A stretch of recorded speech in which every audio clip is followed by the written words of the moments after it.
Hi there guys, Eric here from the Alpines Homestead. I've been busy with the plaster carving which is on the gables of the little cellar that I'm building. So come with me and let's go have a look.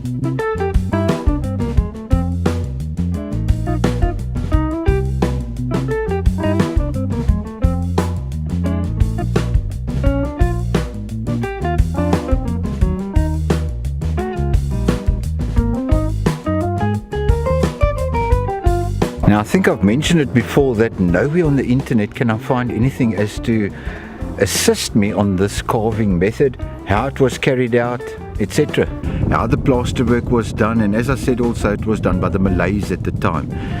So I've just been plodding on my own. First thing I would do is I would put a dollop of very loose cement, strong cement mixture, probably about 1 cement and 3 aggregate or sand, and it would be a fine sand, and I would put that onto the wall. Thereafter I would put on, of course, a heavier mix, and that would probably be 1 to 4.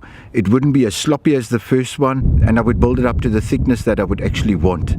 Now, being that I've never made plans for this or decided that's where I want to leaf and that's where I want this and so on, it's just kind of going by the eye. So you would put a dollop on and you would decide maybe I'll put a leaf there, and you would make it a little bit thicker, and at the end of the day that would be the leaf, of course. The tool I used was just a small knife, a little pocket knife, and I gouged out in between the little berries, you know, of the grapes. Okay, now it's not quite complete yet. About tomorrow morning I'll start a little bit of sanding, clean all the little bits and pieces off that shouldn't be there, the loose bits of aggregate that are just hanging on, that will all be cleaned off, and then the berries can be sanded slightly.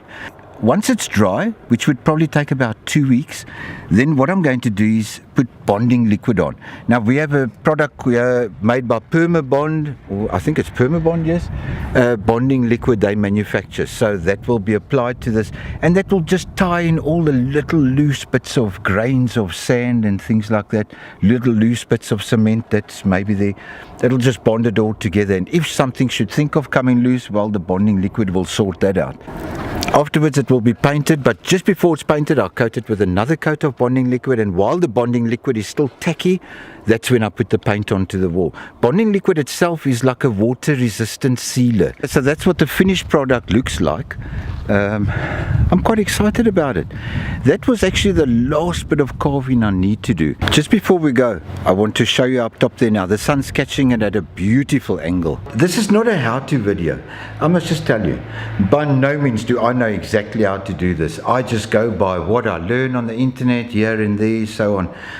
I want to put a link over here, and that's where I learnt a lot. His name is Kirk, and he really knows what he's doing. The team are excellent, so check them out. It's a family business. It's just super the way it works. Even the girls, the daughters, they get involved. I love watching it. This has got nothing to do with this story now.